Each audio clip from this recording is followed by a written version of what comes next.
Okay, we're a little low on staples in the fridge right now, meals to heat up. So today we're gonna make some Middle Eastern brown rice with black beans and chickpeas.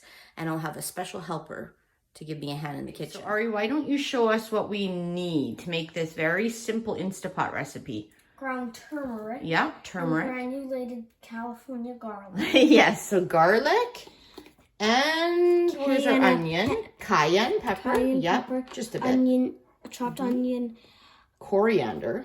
Rice. Brown rice.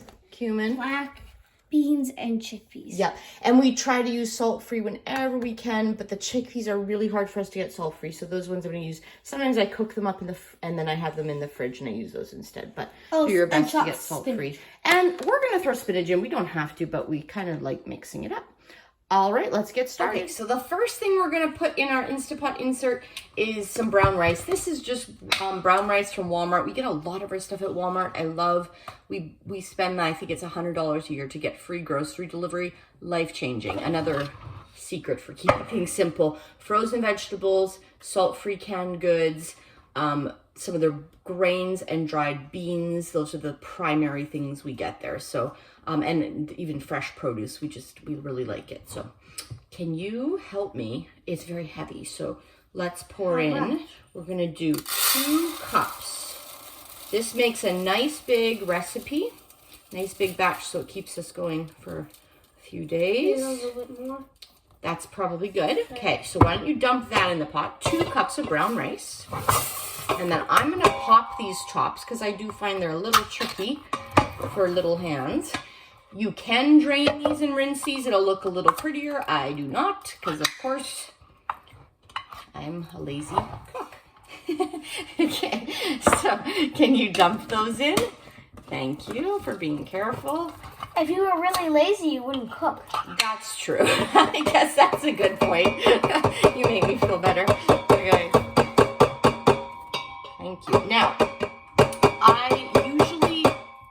I usually am not a measurer, but for this recipe I actually do because there's a lot of spices and sort of the balance of them. As much as I can.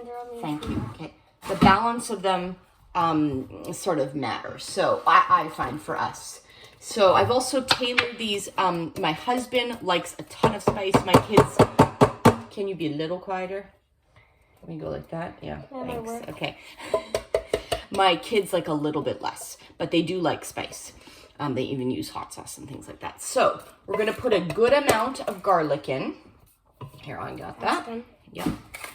Good amount of garlic, a good amount, but like dried garlic. And you can use fresh for any of this, of course, right? I'm just being lazy and keeping things simple. I'd say probably half a teaspoon to 1 teaspoon of the dried garlic. You could probably use a few cloves if you wanted to go that route of fresh pressed. Okay, cumin though, we're gonna measure this guy in. And we are gonna do 2 teaspoons of cumin. My kids really like cumin. I use that in a lot of the recipes that I use for them. They like it a lot. So 2 teaspoons of cumin. Love this long spoon because I get spices, a lot of them in these big bottles because we go through so many. I don't typically cook with salt, so we rely on like herbs and spices and things like that to just create lots of flavor in our food. Lots of onion. Do you want to dump that in? How much? Probably the equivalent of like 2-3 tablespoons. Yeah, you can't go too wrong. Sorry, I should have let you do that, buddy. Turmeric. You want to measure this out for me? How much? This is nice and messy, right? But let's do 1 teaspoon. Why don't I hold it and you do this? Oh, you got it actually, right? So he's going to do 1 teaspoon. Perfect. Thank you. Okay. Yep. No, that's it. That's it. Yep. I'm going to put that. I love turmeric. That is probably my favorite spice. I just absolutely love the flavor of it. Now, coriander. This is, some people love it. Some people hate it. We're going to do just a little bit of this. My kids do like it. It adds some good flavor to this, but minimal. If I go more than like 1/4 to half a teaspoon, they taste it and they don't like it. So I'm going to do this one, Ari, because we're just going to use like a little pinch. I'd say this is a 1/4 teaspoon max, probably. You could totally leave it out if you don't like it. The cumin and the turmeric alone and the onion and garlic are really nice. And likewise with the cayenne, we do like a little pinch of this, but like literally a pinch. If you do not like spice, obviously leave it out. And I'm just gonna go, that's it. Just a tiny little hint of it. Okay, so I think I'm gonna tear this open. I like throwing in greens sometimes in recipes like this. It adds a little pop of color, and it really, like, you don't even notice it at all, so why not? Sometimes I do the frozen spinach. Sometimes I do frozen kale from Walmart. I love frozen vegetables. My entire freezer is full of them. They're just so convenient, and these ones even steam in the bag. Like, you can't get easier. It's just so great, and they're a really good price at Walmart. Can you dump that whole bag in as best you can? And I'm gonna go get 4 cups of water. I'll show you when we're ready to turn it on. If you've watched any of my videos, you know I am a huge fan of the Instapot. I have 3 of them. I use all of them usually multiple times a day, sometimes honestly up to 10, 12 times a day. We are a family of 4. We eat a lot, we're active, and it's just what's required when we want to eat whole healthy foods. So this is a huge time saving. It's not so much that it cooks in less time, I find. Some people find that. I don't. I find I use actually similar cooking times to what I do on a stovetop for most things, but I do not have to do anything once I set it. So I don't have to, watch it, turn it down, take it off the burner when it's done, worry about it boiling over or burning. It's just wonderful. I can even leave, and it could sit there for hours until I'm ready to open the pot. So Ari's going to help me. What's the first thing we have to do with the lid, Ari? Do you remember? Close it, of course. Yeah, close it. Okay. And Ari, how old are you? 7. Right. If a 7-year-old could do it, don't be intimidated. It really is not so hard. How far Okay, one side. You push it all the way back as far as you can. And that will say, move your hand for 1 sec so I'll show them.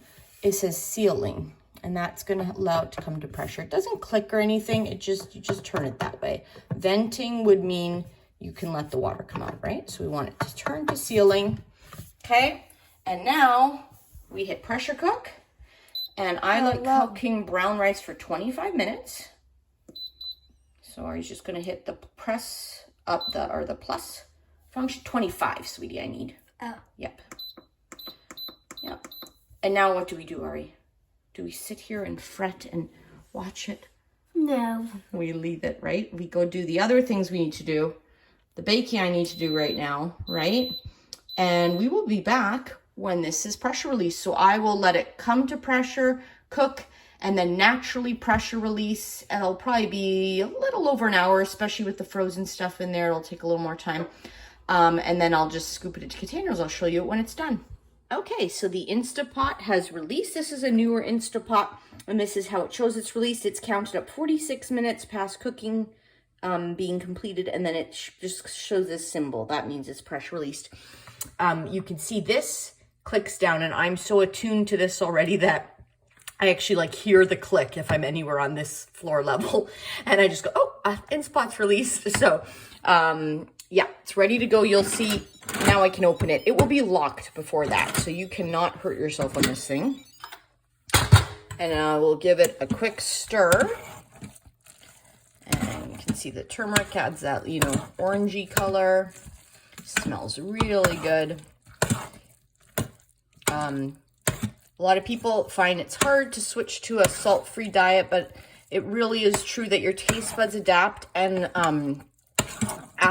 over time it really does become that it tastes just as flavorful to you without the salt. Also, spices and herbs are a great way of bridging that gap. There are also other tricks kind of that you can use to sort of deal with that transition. If anyone's interested in a video about that, some ideas of making flavorful salt-free cooking, let me know, and maybe I can make a video about some of the things we've done.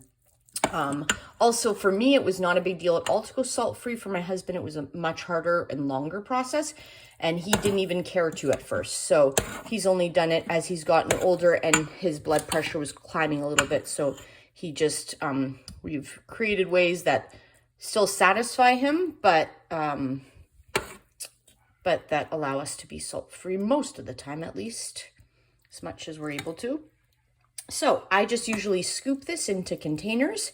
This is a pretty big recipe because of the 3 cans of beans and 2 cups of dry rice. So I usually split it into about 6, and that way what we want fresh, and then the rest I can just put in the fridge and we all reheat as we're hungry. We use it, I mean, we just eat the same food basically for snacks, meals, whatever we want. So I hope you found this recipe helpful. If you did, please consider liking and subscribing. Let me know below if you have similar recipes or if you want some videos about salt-free cooking.